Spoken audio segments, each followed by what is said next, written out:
Hello and welcome back to sociology. We're going to continue our discussion on culture by looking at cultural diversity.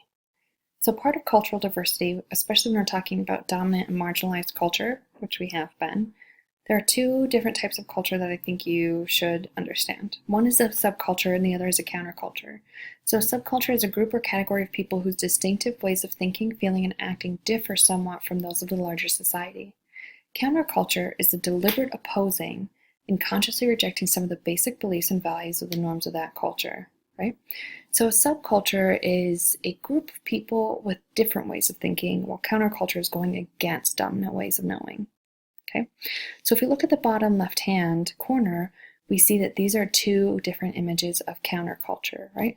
So in the lower left-hand corner, it is an image of a white male who is saying, is his life worth less than mine? And then a black male saying, is his life worth more than mine?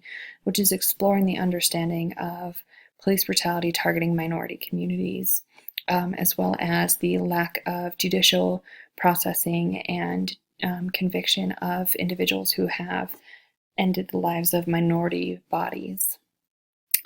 And then in the lower right-hand one, we see that capitalism isn't working.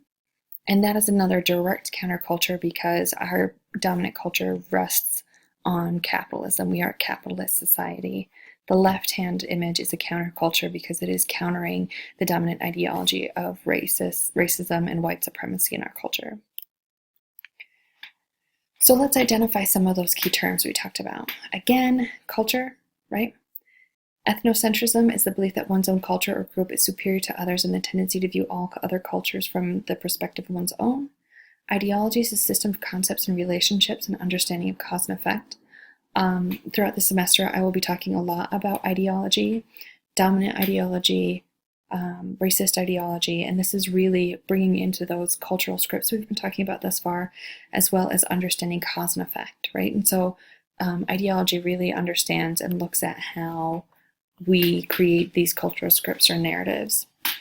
Cultural relativism is taking into account the differences across cultures without passing judgment, and multiculturalism is a coexistence of several cultures in the same geographic area without any one culture dominating another. So ethnocentrism is the view that one's own culture and society are the best. Ethnocentricity is the strongest among people who have little contact with other cultures. Mild ethnocentricity may have positive effects such as a healthy level of patriotism, right?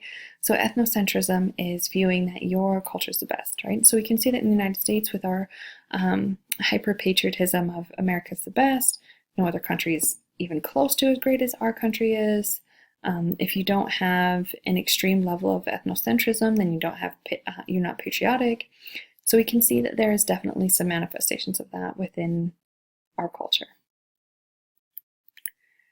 So extreme ethnocentricity almost always has negative effects, such as excluding immigrants who can contribute to the group. So we're currently seeing that right now with the presidential candidate, Donald Trump, who is identifying that judges of Mexican descent are not fit to be judges or not fit to work in our judicial system. And they definitely are more than welcome in our culture, as well as part of the culture, as well as incredibly beneficial to our culture. So imagine the United States without such important immigrants as Arnold Schwarzenegger, we'll just say that, Albert Einstein's, and then our own ancestors. What would have happened if we didn't have Tesla? What would have happened if we didn't have Albert Einstein? What would have happened if we didn't have these incredibly intelligent people and incredibly beneficial people within our culture, because we are so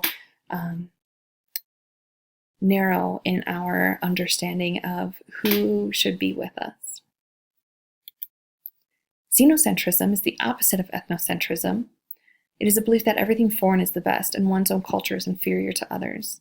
It is a strange, distant, and exotic. Everything that is strange, distant, and exotic are regarded as having special value. In some instances, feelings of ethnocentrism can be so strong that people reject their own group. Temporocentrism is the temporal equivalent to ethnocentrism. So it is the belief that one's own time is more important than the past or the future. Accordingly, historical events are judged not in their own context, but on the basis of the standards of contemporary times, right? So when we identify that our particular time, our current existence is far more important than anything in the past or will be in the future, we tend to get a temporocentrism. And then it is most prevalent among people who lack historical perspective, right? And so we can also see this within the idea that, slavery was a long time ago, it has nothing to do with us now, when we need to have historical context and perspective. Does that make sense? Cultural relativism is the belief that cultures must be judged on their own terms rather than by the standards of another culture. And then sociologists who study cultures make specific and special efforts to be culturally relative in their research. Cultural relativism right now, or cultural relativity, is a huge buzzword in various disciplines, in various communities, marketing, psychology, business, to be culturally relevant. But oftentimes we have a really hard time understanding what that actually means. It does not mean that what is appropriate in one place is also appropriate in another, nor does it imply that the researcher has to agree with the values when you're doing research or studying, or when you're trying to create an environment that is supportive of cultural relativism. Okay. Yeah, that's it. So when we think about cultural relativism and when we think about all of these different kinds, right now I want to take us a second to explore the difference between cultural pluralism and multiculturalism. So multiculturalism is basically when all cultures blend together to have one. And then cultural pluralism allows various cultures to exist simultaneously. So we need to think about, again, using these buzzwords of multiculturalism and cultural pluralism and cultural relativism. Okay, so for the wrap up, for the discussion, you're going to write down an example of the 3 different types of norms that we talked about: folkways, mores, and laws, and then you're going to write an example of subculture and counterculture. All right, see you next time.